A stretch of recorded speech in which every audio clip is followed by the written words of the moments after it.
Alright, here's my little collection here. Okay, besides that one, that little one right down there, that's my stepson's. I got 2 Polands, a Husky, and a McCulloch. This chainsaw here I got for free, and it is a 2050. I took the chain brake off of that one and put it on this one because I like to, I want to use it to go up there. This is slide because I can't afford an arborist saw. This saw is a very old, it's actually this year, 2017. That saw, I don't know how old it is. And that one right there is the oldest one that I have.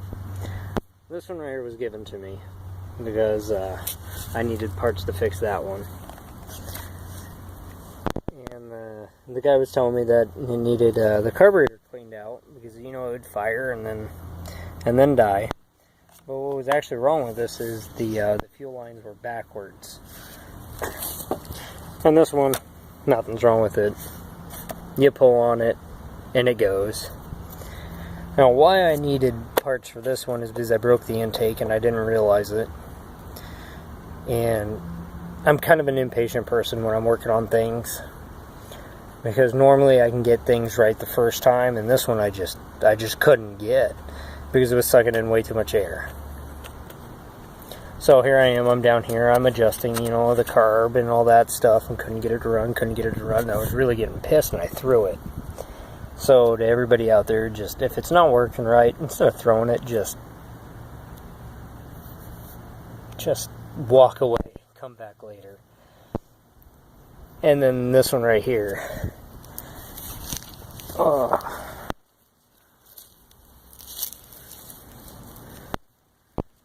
This one right here, I got off Craigslist for 15 bucks. And it runs really good. The only thing that I found was wrong with it was the idle was set really high on it.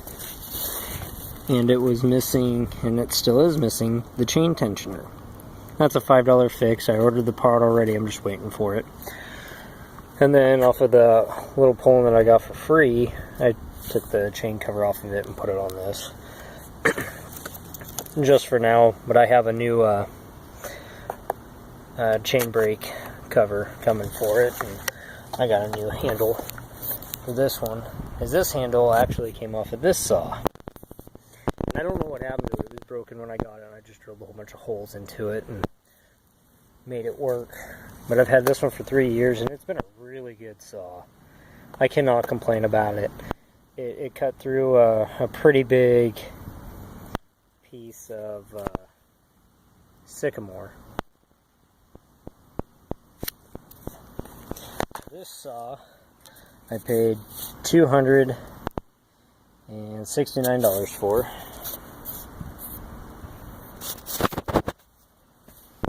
don't know why my counter is upside down. Hopefully it doesn't shoot my video upside down. And then this little guy here. My stepson was talking about how he never gets anything in the mail. Mind you, he's 5. He's 5 years old. He never got anything in the mail. And after I got that chainsaw, he wanted a Husqvarna. And then I saw one of these, found it online, and my mom actually bought it for him, had it mailed to the house in his name, and he was so excited. So now he's got a little Husky 440. Look at that. Well, the reason why I got this saw here is because of that. It's a cutting guide to start making boards. And I wanted something heavy with a lot of power. And then when I was looking for advice, I came across Buck and Bill's video, and the video I watched was cutting trees with this old McCulloch. And I really like his videos. He's very entertaining. He has a lot of knowledge. And I learn a lot from watching his videos on the correct way to do things, because I'm still learning, and I'll always be learning. So I'm going to be picking his brain about this thing if anything goes wrong with it. But I mean, it runs pretty good. Normally it fires on the third pole or so. I've already had them running today.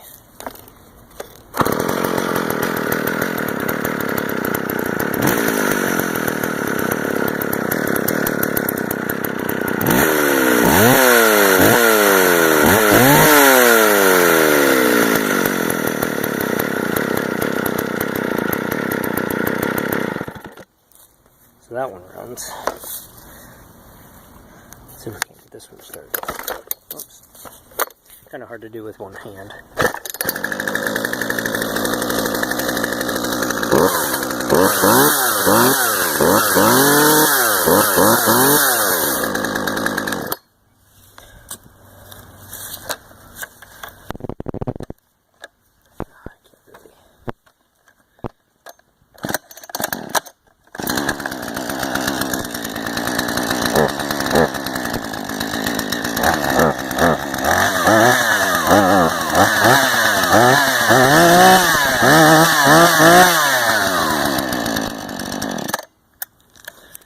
And then this one.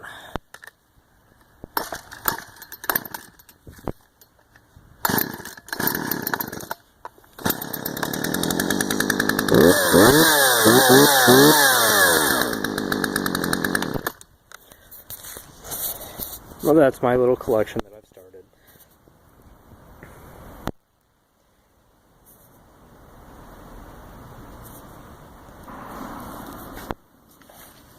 But I don't know what people have against pull-ins. I really don't. Actually, an off-brand of Husqvarna, and a lot of people didn't know that Husqvarna owns Poland, and Poland makes a Craftsman saw. And I've been watching some videos, and people are talking a lot of crap about the Polands, but saying that their Craftsmans are so much better.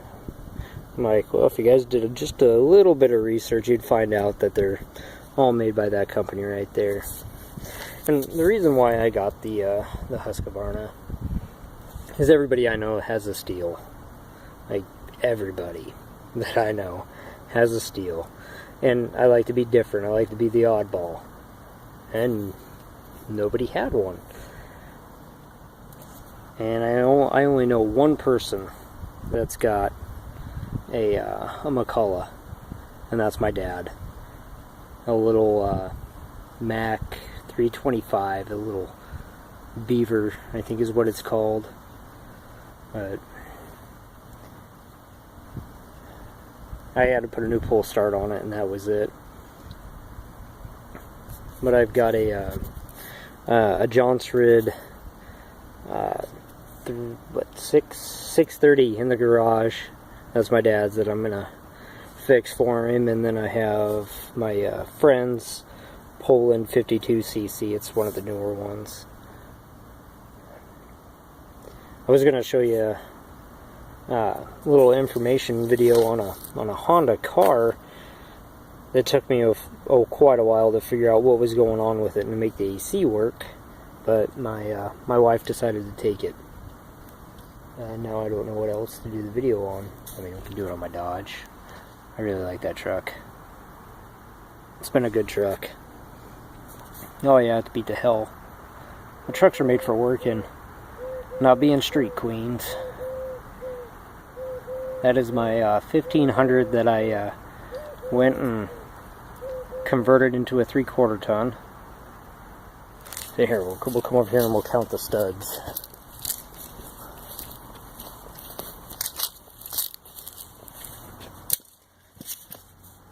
See?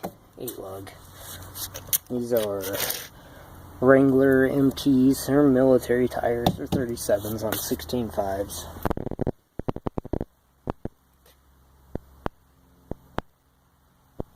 I bought this truck in 2010, and I've put 2 transmissions in it. The first transmission, the torque converter went out, and I was like, okay, I'll just, have it rebuilt. And the guy that rebuilt it didn't do a very good job, I got 38,000 miles out of it. And then it blew up, so then I went and ordered one that's got a really, really nice warranty on it. My leaf springs came off of a 2000 Dodge 2500. Came off of a diesel. I have a Dana 44 front end and Dana 60 rear. And then my naked ladies. My naked ladies. I mean, she's all beat to hell, but I mean, what do you expect? I've got 207,000 miles on it. I bought it with 105. It's been a damn good truck. It's pulled way more weight than it should have. And the only thing that broke on it when I was hauling all that heavy weight is I was popping studs off. It was so heavy. I had over 2,000 pounds in the bed of lead and metal and all that stuff. And then I had a trailer that was weighed down to over 10,000 pounds.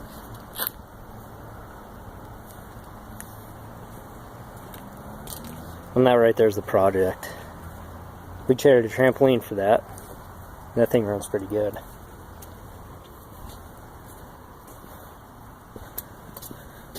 Got electric onboard air. I have 355 gears in the front and 354s in the back.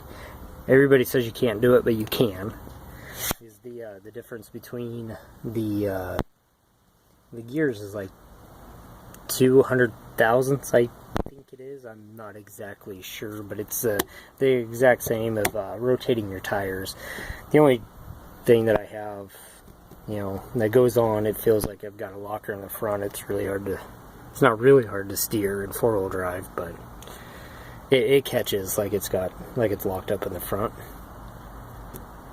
I don't have any unusual wear. This wear right here actually came off of from the Hummer that these tires came off of, and every single one of them are like it. It's my 98 Ram. It's my baby. I'm hoping one of these days I can pass it on to my son, which is going to be a long time by that time we're all flying cars, right? She's got remote start. I have ground effects for the snow. As I go up in the mountains and pull people out, and people could hear me, because I got a 3-inch exhaust coming out to that tip. And people are like, "Hey, I hear you. Is that you?" I'm like, "No, that's not me. I'm still on like the other side. I'm on the other side of the hill." So I went and put the lights on it. So when they'd ask, "Is that you?" I'd be like, "Do you see neon green anywhere?" So I'm green and purple. Everybody calls me Mini Hulk, 'cause that's my philosophy. Just pick it up, Mini Hulk it. Well, that's about it for my video.